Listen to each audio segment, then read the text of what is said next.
Your roof can be making power while your house is empty. Then at night, you buy electricity back from the grid. So is solar still worth it in Australia, or did tiny feed-in tariffs quietly break the deal? For years, the solar pitch sounded simple. Put panels on the roof, export extra power, and watch the credits roll in. But in 2026, that version of the story is mostly outdated. The better question is not what the grid pays you, it is what you avoid buying. If your exported solar earns around 1 cent but grid electricity costs roughly 30 cents to buy back, the maths becomes obvious. A unit used inside your home is valuable. A unit pushed out to the street is pocket change. This is why solar still works for many homes. Run the dishwasher at lunch, heat water in the middle of the day, charge devices, pump the pool, cool the house before the evening peak. You are not trying to become an electricity trader. You are trying to stop buying expensive units from the grid. For many homeowners, the cleanest first move is solar only. A good-sized rooftop system often has a realistic payback around 5 to 8 years, especially when the home can shift some daytime load. It is boring, it is practical. That is exactly why it can work. Then comes the battery quote. It feels emotionally perfect. Store your own power, use it at night, depend less on the grid. I get the appeal. But the financial version is more conditional. A battery is not automatically the next step just because the feed-in tariff is low. On a flat electricity tariff, a battery can still take much longer to pay for itself than the panels. If the simple payback runs beyond the warranty period, the spreadsheet is not really telling you free power.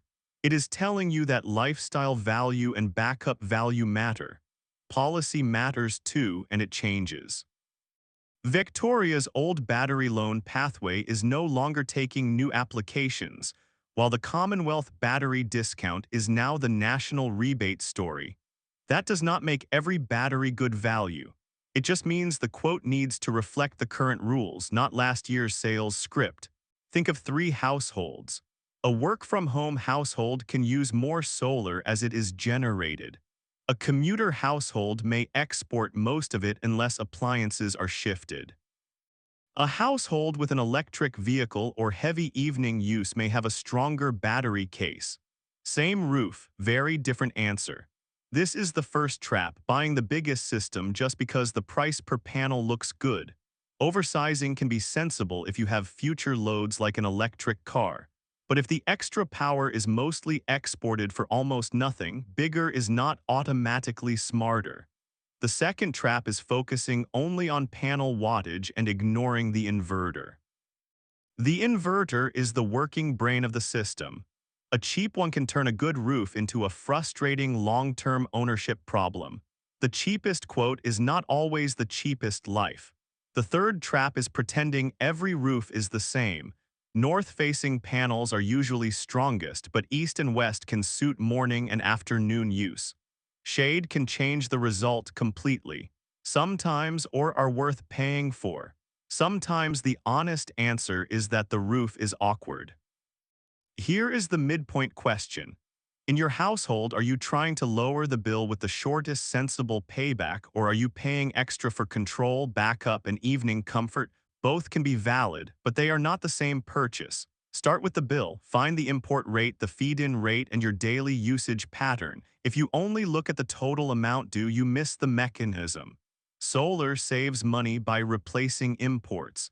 Exports are just the leftovers. Before signing, track 30 days if you can. Use your smart meter data, retailer app, or inverter portal. You are looking for the rhythm of your house, when power is used, when solar is exported, and whether the battery would actually cycle enough to matter. Also compare plans before buying hardware. A higher feed-in tariff can look attractive, but the whole bill matters.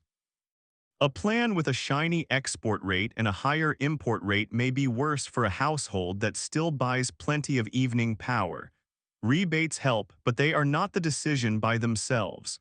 Federal solar certificates are usually built into the quote. State programs can reduce upfront cost if you are eligible. Battery discounts can shift the maths. Still, the number that matters is the final out-of-pocket cost against your real usage.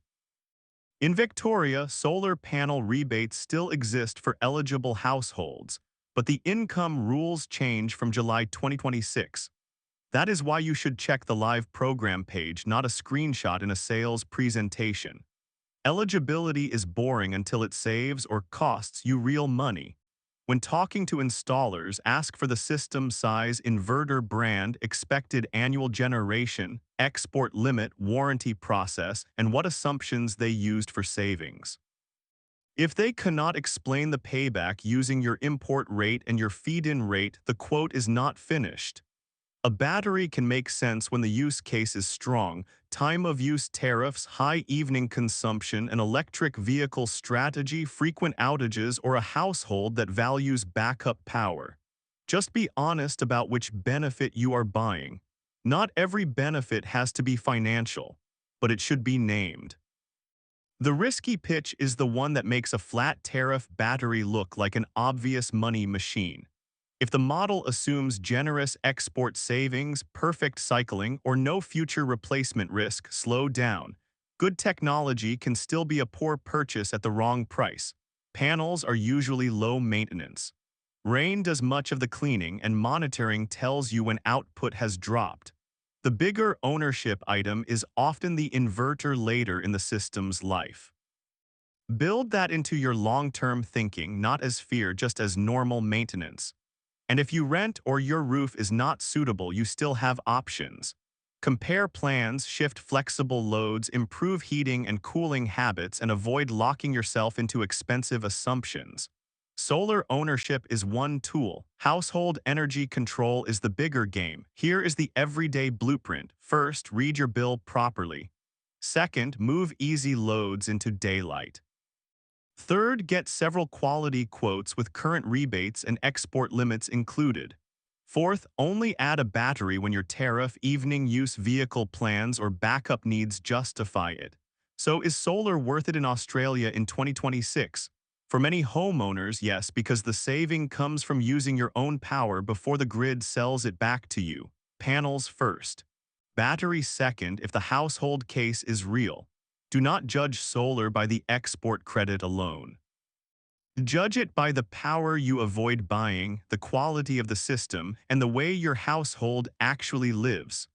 Full figures, current source links, and the worked examples are in the article below.